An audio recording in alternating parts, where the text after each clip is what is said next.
So hi guys, நான் தான் உங்கள் CSK super Kings MS. So நம்ம வீடியோவில் இன்றைக்கி இதை பற்றி பார்க்க போகிறோம் அப்படின்னு வந்து பார்த்தீங்கன்னா, ஸோ கைஸ் அதுக்கு முன்னாடி நம்மளோட இன்ஸ்டாகிராம் ஐடியை ஃபாலோ பண்ணவங்க ஃபாலோ பண்ணி வச்சுக்கோங்க. ஸோ நான் வந்து கமெண்ட் பாக்ஸ்லையும் கொடுக்குறேன் அண்ட் டிஸ்கிரிப்ஷன்லையும் கொடுக்குறேன். கண்டிப்பாக வந்து ஃபாலோ பண்ணி வச்சுக்கோங்க இன்ஸ்டாகிராம் ஐடியா. இன்ஸ்டாகிராமில் ஃபாலோ பண்ணிங்கன்னா நிறைய நியூஸ் அதில் வந்து டக்குன்னு வரும். ஸோ யூடியூப்பில் லேட் ஆகும். ஓகேவா?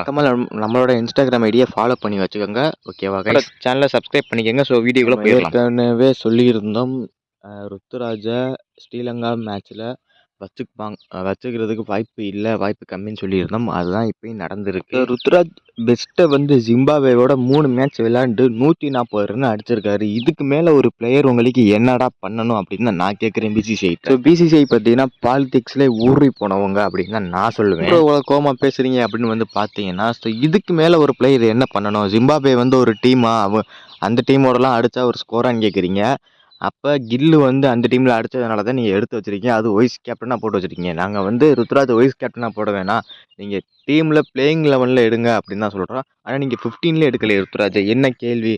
எல்லோரும் நாங்கள் வந்து ருத்துராஜ் ஃபேன்ஸ் எல்லாருமே கேட்க வேண்டிய ஒரு கேள்வி இதுதான். இப்போ ருத்துராஜை நீங்கள் வந்து 15ல் மேட்ச்சில் நீங்கள் எடுக்கலை அப்படின்னா வந்து ருத்துராஜை கேட்குறதுக்கு ஆள் கிடையாது அப்படிங்கிறனால தான் நீங்கள் வந்து ருத்துராஜை வந்து சாதாரணமாக நினச்சி எடுக்க மாட்டேங்கிறீங்க. ஸோ ஒரு குவாலிட்டியான பிளேயர், கில்லோட குவாலிட்டியான பிளேயர் அப்படின்னா ருத்துராஜ் ஜெய்க்வாட் தான் நான் சொல்லுவேன். ஓகேவா? நான் மட்டும் இல்லை, ருத்துராஜையும் கில்லையும் கம்பேர் பண்ணல எல்லாரும் சொல்ல வேண்டிய ஒரு பேர் என்ன அப்படின்னா ருத்துராஜ் ஜெய்க்வாட் தான். ஓகேவா? ஆனால் நாங்கள் வந்து இன்ஸ்டாகிராமில் வந்து யூடியூபர்ஸ் எல்லாரும் வந்து ருத்துராஜ் ஹேஷ்டேக்னு போட்டு எல்லாத்தையும் பண்ணியிருந்தோம். ஸோ அது வந்து நியூஸ் சேனலில் வந்து பேசப்பட்டிருக்கு.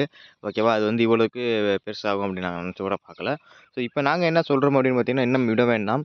ஸோ கண்டிப்பாக வந்து ருத்துராஜ் ஜெய்க்வாட்னு போட்டு ஹேஷ்டேக் போட்டு இந்தியன் கிரிக்கெட் அசோசியேஷன் அப்படின்னா அந்த வந்து மென்ஷன் பண்ணிடுங்க இன்ஸ்டாகிராமில், சோசியல் மீடியாவில்.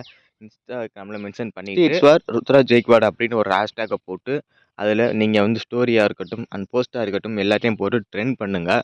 ஓகேவா? இன்னும் வந்து அடுத்த மேட்ச்சில் ருத்துராஜை எடுக்கலை அப்படின்னா எந்த அளவுக்கு பேசப்படும் அப்படிங்கிறத வந்து நம்ம கொடுக்கணும். ஸோ எனக்காண்டி இல்லை அப்படின்னா ருத்துராஜுக்காண்டி கண்டிப்பாக பண்ணுங்கள், அவரோட ஸ்கில்லுக்காண்டியாச்சும் பண்ணுங்கள். ஸோ இதான் நாங்கள் கேட்க வேண்டிய ஒரு கேள்வி. ஸோ வந்து ஒரு குவாலிட்டியாக இல்லாத ஒரு பிளேயரை நீங்கள் வந்து கொண்டாடுறீங்க. ஸோ குவாலிட்டி இருக்கிற பிளேயரை நீங்கள் கொண்டாட மாட்டேங்கிறீங்க. அப்போ எந்த அளவுக்கு இந்தியா பாலிடிக்ஸ் நடக்குது கிரிக்கெட் பிசிசிஐல அப்படின்னு நமக்கு தெரியும்.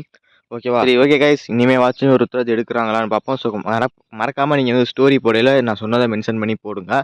ஓகேவா? அந்த பாலிடிக்ஸ் அப்படிங்கிறத கண்டிப்பாக வந்து போடுங்க. என்னோட யூடியூப்லேயே நான் வந்து தனியாக வந்து கொடுத்துருக்கேன். அதில் வந்து நீங்கள் எடுத்து வந்து போடலாம். ஓகேவா? ஸோ ஓகே கைஸ், நம்ம அடுத்த வீடியோவில் சந்திக்கலாம். ஸோ அடுத்த நல்ல வீடியோவில் சந்திக்கலாமா அப்படிங்கிறத பார்ப்போம். ஸோ அடுத்த வீடியோவில் சந்திக்கிறேன். So bye guys.